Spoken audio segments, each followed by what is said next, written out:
ሰላም ክብራትና ክብራን ውድ የዶሮ እርባታ ለጀማሪዎች የኛው ቻናላችን ተከታታዮች እንዴት ናችሁ? ሰላም ናችሁ ወይ? እኔ በጣም ሰላም ነኝ። ዛሬም ለየት ባለ ነገር መጥቻለሁ። የዛሬው ከሁሉም ቪዲዮዎች ይለያል። እስከ ዛሬ ማቅረብ የነበረብኝ ግን ዘግይቼ ያቀረብኩት ቪዲዮ ነው። ስለዚህ ዛሬ የምንማማረው ስለ ቦባንስ ዝርያዎች ወይም ደግሞ ቦባንስ ይባላል፣ ሎማንስ ይባላል፣ ሳሶ ይባላል። ምንድናቸው እነዚህ ዝርያዎች ማወቅ ይኖርብናል። ስለዚህ የትኛው ዝርያ በምንድን ነው የምንለየው ወይስ ምንድነው ኳሊቲያቸው፣ የእያንዳንዳቸው ከፕሮዳክሽን ሬታቸው ጀምሮ ያለውን ያጠቃቀማቸውን የመኖ አጠቃቀማቸው ምን ይመስላል የሚለውን በአግባቡ ልናውቅ የሚገባው ነው። ስለዚህ ዛሬ በጣም ብዙ ተመልካች እንደሚኖረው በጣም ተስፋ አድርጋለሁ። ለምን ብዙዎቻቸው ሰዎች ባሉት ወይም ደግሞ ሰዎች ቦባንስ ይላሉ፣ ሎማንስ ይላሉ። በተጨማሪም ደግሞ ሳሶ ይባላሉ። እነዚህ አገራችን ያልገቡ ግን በጣም ብዙ ዝርያዎች አሉ። ስለዚህ አሁን ግን እየተጠቀምንባቸው ያሉ እነዚህ ዝርያዎች ናቸው እና ለምንድን ነው እንደዚህ የሚባሉት? እኛ ጥቅማቸውን ሳናቅ ሰዎች ባሉ ወይም ደግሞ በነገሩን ወይም ደግሞ በልምድ በምንጠቀምባቸው ለምን እንጠቀማለን? የእያንዳንዱን ኳሊቲያቸውን ማወቅ ይኖርብናል። ልዩነታቸውን፣ ጥቅማቸውን ማወቅ ይኖርብናል። ስለዚህ ይሄን ቪዲዮ እስከ መጨረሻ እንድትከታተሉት ነው። ይሄ መከታተል ግዴታችሁ ነው። ዶሮ እርባታ ላይ ማሰማራት የምትፈልጉ ከሆነ ይሄ ምንም ጥያቄ የሌለው ልትደራደሩበት የማይገባ አይነት መረጃ ነው ማለት ነው። ስለዚህ እኔም እስከዛሬ ማቅረብ የነበረብኝ ነው፣ ግን አሁን ላይ አቅርቤዋለሁ ማለት ነው። ስለዚህ ሙሉ መረጃውን መስማት ይኖርባችኋል። ይሄ ዶሮ እርባታ መሰረት ልንለው የምንችል ጉዳይ ነው ማለት ነው። ስለዚህ ስለ ቦባንስ ዝርያዎች ማንም ተናግሮት የማያውቀውን መረጃ እኛ እንነግራችኋለን ማለት ነው። ስለዚህ ስለ ቦባንስ ወይም ደግሞ እንደዚህ ኖርማሊ ቦባንስ ብለን ስንጠራቸው የተሻሉ ዝርያ መሆናቸው ይገባናል። ግን በምንድን ነው የተሻለ የሚባሉት? ወይም ደግሞ ቦባንስ ዝርያ ራሱ ድርጅቱ ያወጣው የማኔጅመንት ሩል አለ። እሱንም ከብዙዎቹ ጥቂቶቹን ሃይላይት ሊነግራችኋለሁ ማለት ነው። ስለዚህ ከዚህ አንጻር ብንመለከተው ጥሩ ነው። ላይክ፣ ሼር፣ ሰብስክራይብ ማድረጋችሁ ያው ለእናንተ የሚነገር አይደለም። ቀድማችሁ ቤተሰብ የሆናችሁ እጅጉን እናመሰግናለን ስለምትከታተሉ፣ እኛም ብላችሁ ስለምትከታተሉ እናመሰግናችኋለን። ይህንን የመሰለ መረጃ ደግሞ ዛሬ ለእናንተ እናደርሳለን። ስለዚህ አዲስ ከሆናችሁ ደግሞ ላይክ፣ ሼር፣ ሰብስክራይብ አድርጋችሁ ቤተሰብ መሆን እንችላለን። ስልጠና አገልግሎት የምትፈልጉ ደግሞ በ09546224 መደወል ትችላላችሁ፣ መሰልጠን ትችላላችሁ። እጅጉን ጥራት ያለው የትም ያልተለመደ ማለት እንችላለን፣ ወይም ደግሞ የትም ልታገኙ ማትችሉትን አይነት ይዘት ያለው ስልጠና ነው የምንሰጠው። በሁሉም አይነት በዶሮ እርባታ ዘርፍ ላይ በስጋ ሊሆን ይችላል፣ በጫጩት ሊሆን ይችላል፣ በቄብ ሊሆን ይችላል፣ በእንቁላል ጣዮች ሊሆን ይችላል፣ በመኖ አጠቃላይ ዝግጅት ሊሆን ይችላል። ስለዚህ በእነዚህ ሁሉ ሙሉ ስልጠናውን መውሰድ የምትፈልጉ በ0954621324 መደወል ትችላላችሁ። ያለነው ዱከም ከተማ ነው። ስለዚህ በዚህ እናልፈዋለን። ቀጥታ ግን ወደ መጣሁበት ጉዳይ እንግባ። ስለ ቦባንስ ዝርያዎች ነው ዛሬ። ስለ ሌላ ዝርያ አወዳድረን ወይም ደግሞ እያወዳደርን ልናይ አንችልም፣ ግን ስለ አንዱ ዝርያ ብቻ ልንገራችሁ። ብዙዎቻችን እኔንም ጨምሮ የምንጠቀምባቸው እነዚህ የቦባንስ ዝርያዎች በከተማችን ላይ በጣም ሲሰራባቸው ወይም ደግሞ በጣም ልዩ እንክብካቤ ሲደረግላቸው እናያለን። በምን ምክንያት ነው እነዚህ ዶሮዎች ከሌሎች ዶሮዎች ለየት ብለው እንክብካቤ ሊሰጣቸው የተሻለው ብለን እናያለን። ግን ከሁሉ አስቀድመን ምን ልናይ የሚገባም ነገር ምንድን ነው? ከየት ነው አመጣጣቸው? ከየት ነው ከመጀመሪያ ከመሰረታቸው ጀምሮ? እኔ ብዙ ጊዜ የሚፈጅ አይደለም፣ በጣም በትንሹ ላብራራላችሁ። በፈረንጆች አቆጣጠር በ1950 ደች ውስጥ ነው ይሄ ዝርያ የተገኘው። ስለዚህ የዶሮ እርባታ ውስጥ ሲሰሩ የነበሩ ቤተሰቦች ያገኙት አይነት ዝርያ ነው። ስለዚህ በሰፊውም ሲሰራባቸው ቆይተዋል። ግን ከ1954 ጀምሮ በጣም በሰፊው እየተሰራባቸው መጥተዋል ማለት ነው። ለዓለም የተለያዩ ሀገሮችም ሲጠቀሙባቸው ቆይተዋል ማለት ነው። ስለዚህ እነዚህ ይህንን የቦባንስ ዝርያ ከአመጣጡ ወይም ደግሞ ከስሙም ከምንረዳው ዋምቡ ኤንድ ትሪ ቫንስ የሚባል አይነት ስም አላቸው ማለት ነው። እነዚህ ዋምቡ ኢንዱስትሪ ቫንስ የሚባሉት የቤተሰብ ስሞች ናቸው ማለት ነው። ስለዚህ እነሱን አንድ ላይ በማቀናጀት ስለ ቦባንስ ተብሎ ተጠርተዋል ማለት ነው። ስለዚህ እነዚህ የባልና ሚስት የሆኑ ሰዎች ናቸው ይህንን ዝርያዎችን ያገኙትና ከዛም በኋላ በእነሱ ስር ሲያስተዳድሯቸው የቆዩ ናቸው። እንግዲህ አሁን ላይ እንደምናውቀው በጣም በግዙፍነቱ የሚታወቀው የቦባንስ ኩባንያ ነው ማለት ነው። ስለዚህ እንደነገርኳችሁ በደች ውስጥ ይሄ ዝርያ ተገኝቷል። ቀጣይ ግን በአሜሪካ፣ በዩሮፕ፣ በአፍሪካ አፍሪካ እኛም ጋር ደርሷል። ስለዚህ በጣም ተፈላጊነቱ ጨምሮ አሁን ላይ ሰዎች በጣም በስፋት ሲሰራባቸው አሁንም እየተሰራባቸው ይገኛሉ ማለት ነው። ስለዚህ ይህንን ይመስላል አመጣጣቸው። እንዴት ነው ቦባንስ ራሱ ሲባል ቦባንስ ስሙ ምንድነው? በጣም ግራ የሚያጋባ አይነት ስም ነው። ስለዚህ ስለ አመጣጡ ማወቅ ይኖርብናል። እኛ የግድ ቦባንስ ስላለ ወይም እኛ ስልጠናችን ላይ መታችሁ ስለ ቦባንስ ዝርያ በጣም በሰፊው እንናገራለን። ይህንን ሁሉ ማወቅ ይኖርባቸዋል ማለት ነው። ግን ቦባንስ በዚህ የሚያበቃ አይነት የዝርያ አይደለም። ከማኔጅመንት ጋር ተያይዞ በጣም እኛ ያልገባን ወይም ደግሞ እኛ የማናውቀው በጣም ብዙ ሩሎች አሉት ማለት ነው። የማኔጅመንት ሩል የሚባለው የተወሰኑትን ደግሞ በኋላ ላይ አብራራላችኋለሁ። ስለዚህ ይሄኛው ስለ ቦባንስ አመጣጡን ይሄንን ካየን እስቲ ቦባንስ ለየት የሚያደርጋቸው በምንድን ነው የሚለውን የተወሰኑ ነጥቦች ናቸው። በጣም ከብዙዎቹ የተወሰኑትን ልንገራችሁ። እነዚህ ሃይፒክሲዝም ፕሮዳክሽን አላቸው እነዚህ ዶሮዎች። ይሄ ማለት ምንድነው? ምርት ከጀመሩ ከተወሰነ ጊዜ በኋላ ሃይ ሲዝን ላይ የሚገቡበት ወይም ደግሞ ሃይ ፒክ ሲዝን ላይ የሚገቡበት ደረጃ አላቸው ማለት ነው። ይሄ ከፍተኛ ምርት መጠን የሚሰጡበት ወይም ደግሞ የምርት ፐርሰንቴጃቸው በጣም ጣራ የሚነካበት ጊዜ ነው ማለት ነው። ስለዚህ ከዚህ ጋር ተያይዞ እነዚህ ዶሮዎች ምርት ላይ በጣም አክቲቭ ናቸው ማለት ነው። ሌላው የእንቁላል የመጣል እድላቸው በጣም ከፍተኛ ነው። እንደነገርኳችሁ ነው። ዝርያዎቹ ራሱ ሲሰሩ ለእንቁላል ወይም ደግሞ ለእንቁላል ምርት የተሰሩ አይነት ዝርያዎች ናቸው ማለት ተሻሽለው የመጡ እነዚህ ቤተሰቦች አሻሽሏቸው የመጡ ዝርያዎች ናቸው ማለት ነው። ስለዚህ በእንደዚህ አይነት መልኩ ብንረዳቸው ጥሩ ነው ስለነዚህ ዝርያዎች ማለት ነው። ሌላው ምንድነው? ዳርክ ብራውን ኤግ የመጣል እነዚህ ዶሮዎች ምርት በሚጥሉበት ሰዓት ይሄ የኤግ ሼላቸው ወይም ደግሞ የእንቁላል ከለራቸው ወደ ዳርክ ብራውን የሚጠጋ አይነት እንቁላል ነው በመጣል የሚታወቁት እነዚህ ዶሮዎች ማለት ነው። ስለዚህ በማንኛውም አይነት ክላይሜት ውስጥ ደግሞ ልናረባቸው ልንንከባከባቸው ምርት እንዲሰጡ ማድረግ እንችላለን ማለት ነው። በየትኛውም አይነት ክላይሜት ማለት ነው። ግን እያንዳንዱ የአሰራሩም ደግሞ ፕሮሲጀር ይለያያል ማለት ነው። ከዚህ አንፃር ብንረዳው ጥሩ ነው። ሌላው በፈለግነው አይነት የሃውሲንግ ሲስተም መጠቀም እንችላለን። ይሄ ሃውሲንግ ሲስተም የሚባለው ምናልባትም በኬጅ ሊሆን ይችላል፣ በፍሪ ሬንጅ ሊሆን ይችላል፣ በዲፕ ሌተሪንግ ሊሆን ይችላል። ስለዚህ በፈለግነው አይነት የሃውሲንግ ሲስተም መጠቀም እንችላለን ማለት ነው። ሌላው ከዚህ ጋር ተያይዞ ቦባንስ ብራውን ማኔጅመንት ጋይድ ሩል ራሱ አውጥቶለታል።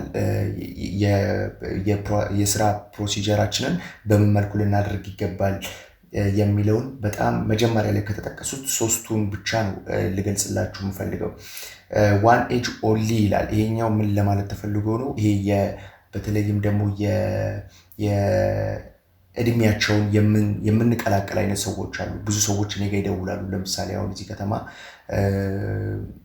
አንዱን ልክ ስራው ጥሩ የሆነላችሁ ሲሄድ በቃ ለምን አልጨምርም ብላችሁ ደግሞ የተለየ እድሜ ያላቸውን ዶሮዎች ከሌላ እርባታ ወስዳችሁ ወደ እናንተ እርባታ ተቀላቀላላችሁ። ይሄ መሆን የሌለበት ነው። ይሄኛውም የሚለው ዋን ኤጅ ኦንሊ ማለት በተመሳሳይ የእድገት ደረጃ ላይ ያሉ ዶሮዎችን ተቀብሎ እስከ መጨረሻው ድረስ መጓዝ መቻል ማለት ነው። ስለዚህ የእርባታ መቀላቀል አይነት ነገሮችን ፈጽሞ የማይቻል ነገር ነው ማለት ነው። እዚህ ጋር በድጋሚ የመጣው ምንድነው? ዋን ኤጅ ኦንሊ ኤንድ ናቹራሊ ኤንድ ሶርስ ኦፍ ሰፕላይ ይላል። እዚህ ጋር እነዚህ ሰፕላዮች ወይም ደግሞ በውጮች የሚጠሩት ሰፕላዮች እኛ ጋር ግን የዶሮ አርቢዎች ወይም ደግሞ በግል የሚሰሩ አይነት የዶሮ አርቢዎች ሶርስ ሊሆንን የሚችለው ከአንድ አይነት እርባታ ቢሆን ወይም ደግሞ ከአንድ አይነት ድርጅት ቢሆን የተሻለ ነው ይባላል። ስለዚህ እነዚህን ዶሮዎች በምንቀበልበት ሰዓት ተመሳሳይ እድሜ ላይ ያሉ ተመሳሳይ አቅራቢዎች ከተመሳሳይ አቅራቢዎች ብንቀበልና በአንድ ጊዜ በፈለግነው ለምሳሌ አሁን ቢዝነስ ፕላን ላይ ተመልክታችሁ ከሆነ እኛ ጋር የሰለጠኑ ሰዎች ያውቁታል። ቢዝነስ ፕላን ላይ መረጃ የምንወስደው ከየት ነው እንቁላል ዶሮዎችን ልትረከቡ የምትችሉት ወይም ደግሞ አካባቢያችሁ የት ነው፣ ምን አይነት ዶሮዎችን ማርባት ትፈልጋላችሁ የሚለው ጥያቄዎች እንዳላሉ። ስለዚህ ከዛ ጋር ተያይዞ ከአንድ አይነት ድርጅት እንዲሁም ደግሞ ተመሳሳይ እድሜ ያላቸውን ዶሮዎች ወደ እርባታችን ማስገባት ይኖርብናል ማለት ነው። ስለዚህ ሌላው ምንድነው እዚህ ጋር የተቀመጠው ምንድነው ሌላው ነገር በአካባቢያችን ወይም ደግሞ በአቅራቢያችን ምንም አይነት የእርባታ ቦታዎች እንዳይኖሩ ያስፈልጋል ማለት ነው። አሁን ቦታ መረጣችን ላይ ከዚህ በፊት በጣም ብዙ ሰዎች የተከታተሉት ወይም ደግሞ የወደዱት የቦታ መረጣ ብለን የሰራነው ቪዲዮ አለ። ስለዚህ እዛ ላይ ገብታችሁ መመልከት ይኖርባችኋል። ቤት አሰራር ምንድነው የተመለከታችሁ ታውቁታላችሁ ኦልሬዲ። ግን ምን ይመስላል ቤት አሰራር ምን ይመስላል የቦታ መረጣ፣ እዚህ ጋርም ደግሞ የቡባንስ ብራውን የማኔጅመንት ጋይድ ያወጣልን ምንድነው የቦታ መረጣችንን በተመለከተ ነው። ስለዚህ ያንን ቪዲዮ ላይ ገብታችሁ መመልከት ይኖርባችኋል። ቦታ መረጣ ስንል ምን ማለት ነው የሚለውን ማለት ነው። ሌላው ምንድነው ኢሴንሻል ፖይንት ብሎ ያስቀመጠው ቡባንስ ብራውን ማኔጅመንት ጋይድ ላይ ማለት ነው ከላይቲንግ ሲስተም ጋር ከወተር ጋር እንዲሁም ደግሞ ከፊድ ጋር ተያይዞ ከመኖ ጋር ተያይዞ ማለት ነው። ስለዚህ ከ22 እስከ 23 ሃወር ድረስ ላይት ማግኘት እንደሚኖርባቸው ለመጀመሪያዎቹ አይነት ቀናት ማለት ነው። ስለዚህ ይሄ ኖርማል ዲክሪዚንግ ፕሮግራም የሚለውም ደግሞ ይህንን ከ22 እስከ 23 ሃወርስ የምንጠቀምበት የላይቲንግ ሲስተም ቀስ በቀስ ነው ከስራቸው ልናነሳ የምንችለው ወይም ደግሞ እዚህ ጋር ኖርማል በሆነ መልኩ ማለት ነው የነሱን አዳፕቴሽን እያየን ወይም ደግሞ የነሱን የሙቀት ፍላጎት እያየን ማለት ነው። ይሄ የሚመለከተው በጫጩቶች ላይ ነው ማለት ነው። ስለዚህ ይህንን መከተል እንደሚኖርብን በጥቂቱ ገልጾልናል። በጣም ብዙ መረጃዎች ነው ያዙት። እኔ ቀንጨብ አድርጌ ከላዩ ላይ ነው እየነገርኳቸው ያሉት። ሌላው ምንድነው ከውሃ ጋር ተያይዞ ማለት ነው። ውሃ ጋር ተያይዞ ዶሮዎች በገቡ በመጀመሪያው ቀን ላይ እስከ 50 ግራም የቫይታሚን ሲ ለመጀመሪያዎቹ ቀናት ዶሮዎች እንደገቡ ማግኘት ይኖርባቸዋል። የቫይታሚን ሲ ወይም ደግሞ እኛ ጋር በተለምዶ ወይም ደግሞ ብዙዎቻችን ልንጠቀመው የምንችለው የቪታስትረስ የሚባል የቫይታሚን አይነት ነው። ስለዚህ እሱ ብዙ አይነት የቫይታሚኖችን የያዘ ነው። ስለዚህ ያንን መጠቀም ይኖርብናል ማለት ነው። እዚህ ጋር ግን ስፔሻሊ ያስቀመጠው በቫይታሚን ሲ ነው ማለት ነው። ሌላው ምንድነው የመኖ በተመለከተ ነው። መኖ በተመለከተ እንደ ቀድሞ ይሄ የስሙዝ ያልሆነ ይሄ ፓላታብል ሊሆን የሚችል አይነት የመኖ ማቅረብ ይኖርብናል ማለት ነው። በጣም ስሙዝ የሚሆን ከሆነ መርጠው የመብላት አይነት ባህሪ ስላላቸው ያንን ስሙዝ እንዳይሆንና በቀላሉ ተበይነት ያለው የመበላት አቅም ያለውን ፓላታቢሊቲ የምንለው የመበላት አቅምን መኖ ውስጥ የሚጨመሩ የተለያዩ አዲቲቮች አሉ። ያንን ማሟላት መቻል አለበት ማለት ነው። ስለዚህ ከዚህ ጋር በተያያዘ ማየት ይኖርብናል ማለት ነው። ስለዚህ ስለ አንዳንድ ኳሊቲዎችን አውርተናል። አሁን ቦባንስ ብራውን ከየት ነው የመጡት ወይም ደግሞ ቦባንስ ብራውን ምንድናቸው የሚለውን እያየን እንገኛለን። ላይክ፣ ሼር፣ ሰብስክራይብ ያደረጋችሁ ሰዎች ላይክ፣ ሼር፣ ሰብስክራይብ አድርጉ። ይህ የዶሮ እርባታ ቻናል ነው። መሰልጠን የምትፈልጉ በዶሮ እርባታ ላይ በቂ ልምድ በቂ እውቀት እንዲኖራችሁ ከፈለጋችሁ በ0954621324 በጥቂት ገንዘብ የትም ያልተሰማ የትም ማንም የማያውቀው ማለት በምንችልበት ሁኔታ ማንኛውም አይነት ዶሮ አርቢ በልምድ በሚሰራበት በዚህ ወቅት እናንተ ግን በእውቀት ገብታችሁ የትርፍ መጠናችሁን ከፍ እንድታደርጉ በዚሁ አጋጣሚ ልነግራችሁ ወዳለሁኝ። በ0954621324 እየደወላችሁ ያለነው ዱከም ከተማ ነው። ስለዚህ የመጣችሁ መሰልጠን ትችላላችሁ። ሌላው ቦባንስ ብራውን ያልተሰሙ ነገሮች አመታዊ የእንቁላል መጠናቸው ምን ያክል ይመስላችኋል እናንተ? አሁን ቦባንስ ሲባል በቃ በቀን በቀን ይጥላሉ በሚለው ነው ሁላችንም የምንይዘው፣ ወይም ደግሞ በጣም የመጣል አቅማቸው ከፍተኛ ነው ሲባል እንሰማለን። እኛም የምናወራው ይሄ ነው። ግን በቁጥር ስናስቀምጠው ምን ያክል ሊሆን ይችላል የሚለውን እናያለን ማለት ነው። እነዚህ ዶሮዎች በ72 ሳምንታቸው ከ312 እስከ 323 እንቁላል የመጣል ብቃት አላቸው። ስለዚህ በጣም ከፍተኛ የሆነ እንቁላል ነው። በእርግጥ ከነዚህ ዝርያዎች በእንቁላል የመጣል አቅማቸው ከፍ ያሉ አሉ። እነዚያ ግን እኛ ሀገር ላይ ብዙም አይታዩም፣ ብዙም ጥቅም ላይ ሲውሉ አናያቸውም። እኛም ለማግኘት ተቸግረናል። ስለዚህ በ72 ሳምንታቸው ከ312 እስከ 320 እንቁላል የመጣል ብቃት አላቸው እነዚህ ቦባንስ ዝርያዎች ማለት ነው። በ80 ሳምንታቸው ምን ያክል እንቁላል ይጥላሉ ወይም ደግሞ አመታዊ የእንቁላል የመጣል አቅማቸው ምን ያክል ነው ብለን ብንገምት ወይም ደግሞ ብናሰላው ከ354 እስከ 366 በ80 ሳምንታቸው ይህንን ያክል እንቁላል የመጣል ብቃት አላቸው ማለት ነው። 80 ሳምንት ማለት ይሄ እየነገርኳቸው 72 ሳምንት 80 ሳምንት በሳምንታቸው ብዙ ጊዜ ዶሮዎች የሚገለጹት ማለት ነው። ስለዚህ አመታዊ የእንቁላል አማካይ ሊጥሉ የሚችሉት በአቬሬጅ ማለት ነው። ከዚህ ሊበልጥም ሊያንስም ይችላል። ያ ዲፔንድ የሚሆነው በአሰራራችን ወይም ደግሞ በማኔጅመንት ስራችን ነው ማለት ነው። ስለዚህ ከዚህ ጋር ተያይዞ መረዳት ይኖርብናል። ሌላው ልናየው የሚገባ ነገር ምንድነው? ኤግ ሳይዛቸው እነዚህ ዶሮዎች አሁን በተለይ እያወራን ያለ ነው። እነዚህ ዶሮዎች ፐርፐዝሊ የመጡት ለእንቁላል ነው። በእንቁላል ምርታቸው ነው የሚታወቁት። ስለዚህ ስለ እንቁላል ያለውን ስለሚጥሉት እንቁላል ያለውን ማብራሪያ ነው የምሰጣችሁ ማለት ነው። ስለዚህ እነዚህ ዶሮዎች በአማካኝ የእንቁላል ሳይዛቸው ወይም ደግሞ መጠናቸው በ72 ሳምንታቸው 63.2 ግራም እስከ 63.2 ግራም ሊመዝን ይችላል ማለት ነው። ከ63.1 እስከ 63.2 ግራም ሊመዝን ይችላል ማለት ነው። ስለዚህ የሚጥሉት እንቁላል በዚህን ያክል ሊመዝን እንደሚችል ማወቅ ይቻላል ማለት ነው። ሌላው ኤግ ማሳቸው ነው። ኤግ ማሳቸው ደግሞ በ72 ሳምንታቸው 19.8 ኬጂ ሊመዝን ይችላል። እንዲሁም ደግሞ እስከ 20.4 ኬጂ ድረስ ሊደርስ ይችላል። ይሄ የኤግ ማሳቸው ማለት ነው።